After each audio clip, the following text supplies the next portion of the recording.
Bismillahirrahmanirrahim. Assalamualaikum warahmatullahi wabarakatuh. Selamat datang di channel Kak Ulfah, dimana sebelumnya channel ini adalah channel Master Rumus Fisika. Alhamdulillah kita bertemu di video ini. Di video ini aku akan sedikit sharing tentang pengalaman aku mengikuti ujian CPNS, khususnya di ujian SKD, yaitu seleksi kompetensi dasar CPNS. Alhamdulillah di tahun 2023 aku mengikuti ujian CPNS di akhir tahun ya. Aku lupa tanggalnya tahun berapa, yang penting nanti aku akan perlihatkan sertifikat SKD yang aku telah laksanakan. Nah, apa yang akan aku sharing di sini? Yang pertama, aku mengikuti tes CPNS tahun 2023 itu adalah tes CPNS yang pertama kali aku lakukan, di mana aku menggunakan ijazah terakhir aku, yaitu ijazah S2 Fisika dari Universitas Sumatera Utara. Dan formasi yang aku lamar waktu itu adalah formasi asisten ahli dosen di Universitas Negeri Medan dan di jurusan Fisika, Prodi Fisika, Fakultas Matematika dan Ilmu Pengetahuan Alam. Nah, waktu itu formasi yang dibutuhkan adalah 2 orang. Dan yang mendaftar sampai ikut seleksi SKD hanya 8 orang. Nah, artinya perbandingannya adalah 2:8. Itu berarti perbandingannya adalah 1:4. Dimana tahun 2023 itu formasi dosen sangat banyak dibuka, yaitu sampai 16.000. Dan secara keseluruhan perbandingannya juga 1:4. Nah, inilah keunggulan dari menggunakan ijazah S2 ya. Jadi tingkat pesaingnya itu lebih sedikit dibanding dengan menggunakan ijazah S1 atau ijazah SLTA begitu ya. Alhamdulillah. Nah, apa yang ingin aku sharing di video ini selain tentang pelaksanaan tes. Nah, alhamdulillah hasil CPNS ya atau hasil SKD yang aku peroleh adalah 360.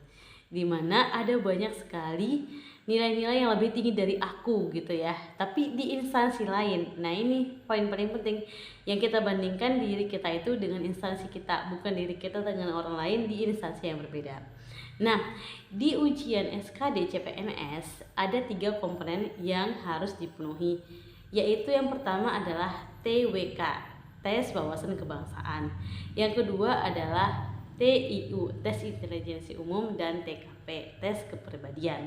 Nah, dari ketiga ini berjumlah soalnya adalah 110 soal dan waktu yang diberikan adalah 100 menit. Artinya 110 dibagi dengan 100 berarti tidak sampai 1, 0,9. Itu artinya kita harus menyelesaikan satu soal hanya sekitar 50 detik. Nah, ini bayangin ya. Jadi masing-masing komponen ini mempunyai passing grade. TWK itu passing grade-nya atau ambang batasnya adalah 65. Sedangkan TIU ambang batasnya adalah 80 dan TKP ambang batasnya adalah 166. Walaupun nilai kita tinggi sampai 500 sekian atau 400 sekian, tapi kalau salah satu komponen ini tadi tidak memenuhi ambang batas, maka dinyatakan gugur. Nah, ini tadi perlunya kita memohon petunjuk kepada Allah, atau kita bertekad, ya Allah mudahkan aku untuk menyelesaikan soal SKD ini. Alhamdulillah, waktu di aku mendapat TWK nilai itu 95 dan passing grade itu 65, berarti lulus gitu ya, aman untuk TWK. Nah, di TIU aku mendapat nilai sebesar 80 dan passing grade-nya itu adalah 80 juga. Alhamdulillah. Nah, di TKP aku mendapat nilai 185, passing grade-nya adalah 166. Jadi ketiga komponen ini aku lulus ambang batas dan total nilainya adalah 360. Alhamdulillah, sampai di situ aku sangat bersyukur mendapat nilai 360. Karena pada saat kita ujian, kita tidak tahu pesaing kita itu ada berapa. Karena yang resmi itu yang diumumkan dari Kemendikbud, bukan yang lain. Karena ada situs yang memberikan jumlah pesaing, tapi masih prediksi dan ini tidak valid sama sekali. Aku mengalami hal itu. Diprediksi aku hanya mempunyai saingan 3 orang peserta yang dibutuhkan 2. Ternyata pada pas ujian SKD dan pengumuman hasil ujian SKD, peserta itu ada 8 orang. Nah, jadi dari 8 orang ini formasi yang dibutuhkan kan 2. Jadi untuk lanjut ke tahap berikutnya yaitu SKB dibutuhkan 3 kali lipat. Berarti 2 kali 3 itu dibutuhkan 6 peserta lagi. Jadi di antara kami yang mendaftar ini ada 8 orang. Ternyata yang lulus passing grade ya, yang lulus passing grade itu 7 orang, satunya tidak lulus passing grade. Padahal yang satu ini sangat tinggi nilainya, lebih dari 360. Tapi ada salah satu komponen yang beliau tidak lulus. Nah, aku masih punya catatannya dari yang peserta ya.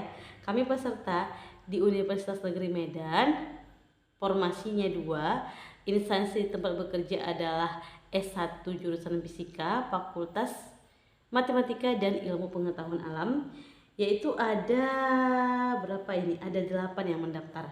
Yang lulus passing grade itu ada 7, satu tidak lulus, dan yang lanjut itu ke SKB ada 6. Jadi nilai tertinggi itu adalah 405. Yang kedua Romanda, yang pertama namanya Howard ya. Howard Situmorang nilainya 405. Nilai tertinggi itu 550 ya teman-teman. Jadi si Howard ini dapat nilai 405. Jadi dia lulus dan lanjut gitu ya, P strip L gitu keterangannya. Lalu ada Romanda Kusuma, dia mendapat nilai 390. Dan yang ketiga ada Sri Aningsih, dia mendapat nilai 375. Yang keempat ada Nur Hasanah Siregar, dia mendapat 363.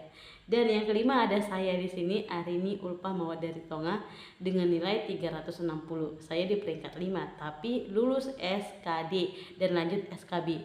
Dan saat ini saya sedang menunggu pengumuman SKB integrasi. Jadi kalau integrasinya nanti P strip L maka saya lulus sebagai PNS, tapi kalau keterangannya adalah P aja tidak ada strip L, maka saya harus coba lagi di tahun ini, di tahun 2024. Saya ridho dengan segala ketentuan dari Allah Subhanahu wa taala. Nah, dan si Alpriska itu dapat nilai 338. Nah, ini yang paling penting adalah catatan terakhir yang aku bilang tadi. Ada satu peserta yang dia nilainya sangat tinggi, 380. Ya, saya itu kan hanya menempati 360. Beliau ini dapat 380, namanya Helena ya. Helena Artasari Situmorang. Sihombing. Dan dia mendapat 380. Di mana yang anjlok? Di TWK-nya anjlok. Nilainya itu 60, sedangkan passing grade dari TWK itu adalah 65. Hanya satu soal lagi. Karena setiap soal ini bobotnya adalah 5. Satu soal nilainya 5. Gitu ya. Jadi kalau salah nilainya 0. Beliau mendapat TWK 60, TIU atau TIU 130 dan TKP-nya 190, tinggi ya. Jadi dia itu dapat totalnya 380. Tapi beliau ini TL, tidak lulus. Nah, itu. Jadi yang perlu kita tekankan atau yang perlu kita sharing di video kali ini adalah begitu pentingnya memenuhi ambang batas dulu, baru kita upayakan nilai yang lain gitu. Jadi kalau dari aku sendiri tipsnya adalah yang pertama aku kerjain adalah TKP, karena itu waktu yang diberikan adalah 100 menit. Dan selama ini persiapan menuju CPNS aku mengikuti bimbel CPNS Apta School ya, dari IG aku nemuinnya.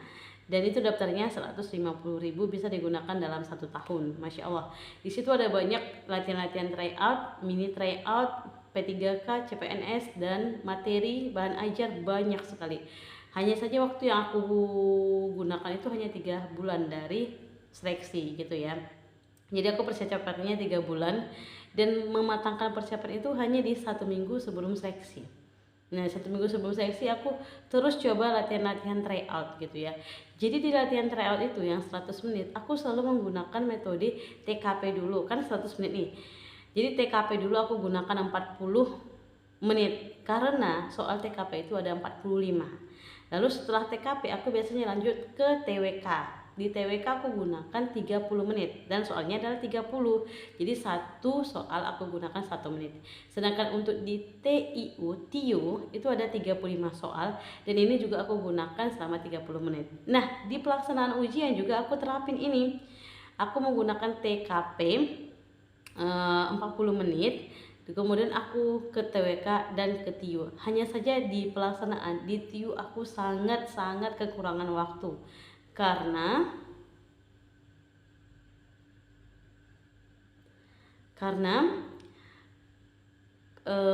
habis di TWK karena TWK tahun ini soalnya soal penalaran yang cukup membuat kita menghabiskan waktu 2 kali baca. Aku membaca soal itu sampai 2 kali sehingga aku punya waktu mengerjakan TIU hanya 20 menit. Dan di situ aku sangat pasrah dan berdoa kepada Allah, banyak-banyak selawat. Ya Allah, aku pasrahkan bagaimanapun nanti keputusannya, itu terserah padamu ya Allah. Aku sudah berikhtiar, dan itu mungkin adalah doa-doa orang tua aku juga dan mertua serta orang-orang terdekat aku sehingga aku bisa capai nilai 80 tadi. Nah, itu. Jadi tipsnya ya udah kita kerjakan apa yang menurut kita bisa kita alokasikan ya. Dan di sini digunakan kemampuan kita untuk memanage waktu. Jadi saran saya yang paling penting itu adalah banyakin tryout sehingga kita biasa mengerjakan soal yang 110 soal dalam waktu 100 menit. Nah, itu sharing dari aku. Mudah-mudahan nanti aku bisa lanjutkan video ini pengalaman aku tentang SKB chat dan SKB non chat hingga pengumuman, karena pengumuman untuk CPNS Kemendikbud dosen itu dari tanggal 5 sampai tanggal 12 dan saat ini adalah tanggal 7 jam 00.23 aku sedang rekam video ini. Mudah-mudahan mendapat nilai atau mendapat pengumuman yang terbaik dari Allah Subhanahu wa taala. Sampai sini video ini. Semoga bermanfaat. Assalamualaikum warahmatullahi wabarakatuh.